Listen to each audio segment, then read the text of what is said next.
বর্ণপরিচয় প্রকাশিত হওয়ার পূর্বে বাংলা বর্ণমালা বলে কি কিছু ছিল? যদি থাকে সেখানে বর্ণের সংখ্যা কটি ছিল?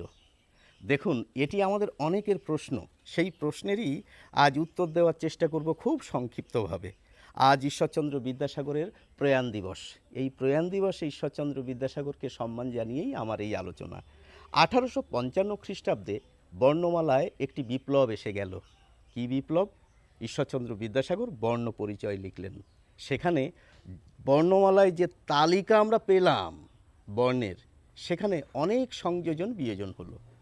তার আগে বর্ণমালাটা কেমন ছিল? আমাদের প্রশ্ন এটি। দেখুন, বোর্ডে আমি লিখে রেখেছি।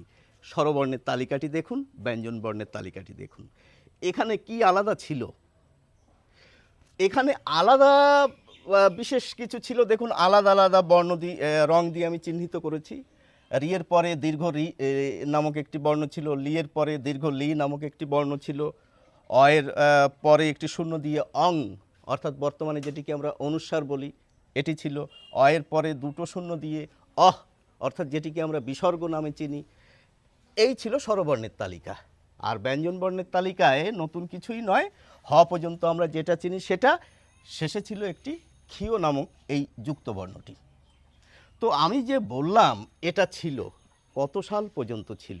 আমরা ইতিহাসটা একটু সাল তারিখ দিয়ে জানলে অনেকেই হয়তো চমকে যাব। 1855 এই বইটি বেরোচ্ছে। তার পূর্বে 1849 মদনমোহন তর্কালঙ্কার, ঈশ্বরচন্দ্র বিদ্যাসাগরের বন্ধু, তিনি লিখেছিলেন শিশু শিক্ষা। সেখানেও কিন্তু বর্ণমালার তালিকায় স্বরবর্ণ, ব্যঞ্জনবর্ণ 16 আর 34 এই সংখ্যাই ছিল। তার আগে একটু যাই, 1833 গৌড়ীয় ব্যাকরণ লিখছেন কে? রাজা Rammohan Roy.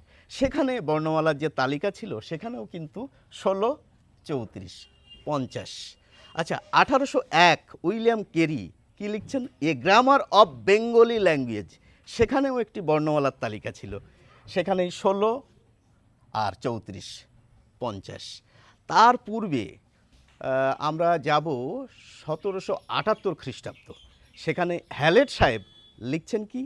A grammar of Bengal language. সেখানেও কিন্তু 16, 34, মোট বর্ণমালায় বর্ণের সংখ্যা ছিল 50। ঈশ্বরচন্দ্র বিদ্যাসাগর আমাদের চমকে দিলেন। কী কাজটি তিনি করেছিলেন বলুন তো? তিনি কয়েকটি বর্ণ বর্ণমালার তালিকায় সংযোজন করেছিলেন, কয়েকটি বর্ণ বর্ণমালার তালিকা থেকে বাদ দিয়েছিলেন। কোনটি কোনটি তিনি সংযোজন করেছিলেন? আচ্ছা, আগে বিয়োজনের তালিকাটা দেখি। দেখুন, রিয়ের পরে দীর্ঘ রি নামক যে বর্ণটি ছিল, এই বর্ণটিকে তিনি বর্ণমালার তালিকা থেকে বাদ দিয়েছিলেন। লিয়ের পর দীর্ঘ লি নামক যে বর্ণটি ছিল, সেটি বর্ণমালার তালিকা থেকে তিনি বাদ দিয়েছিলেন। অয়ের পর এই একটি শূন্য দিয়ে অং, যেটিকে আমরা অনুস্বার বলি, এটিকে তিনি এই স্বরবর্ণের তালিকা থেকে নিয়ে ব্যঞ্জন বর্ণের তালিকায় স্থান দিয়েছিলেন।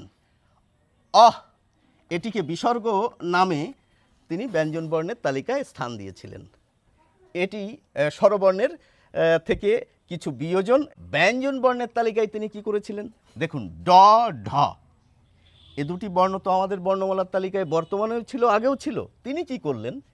ড নামক বর্ণটিকে তার নির্দিষ্ট জায়গায় রাখলেন, কিন্তু এই হয়ের পর এই ক্ষীয়টাকে বাদ দিয়ে, যেহেতু এটি যুক্ত বর্ণ, এটিকে বাদ দিলেন এবং হয়ের পর এই ডয়ের পরে আর একটা বিন্দু দিয়ে র নামক একটি বর্ণের সংযোজন করলেন।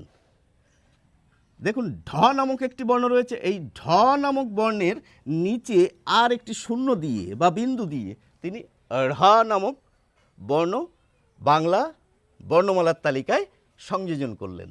আচ্ছা, আর কি করলেন? এই যে ত, ত নামক বর্ণটির একটি অর্ধরূপ, তার নাম হচ্ছে খণ্ড ত।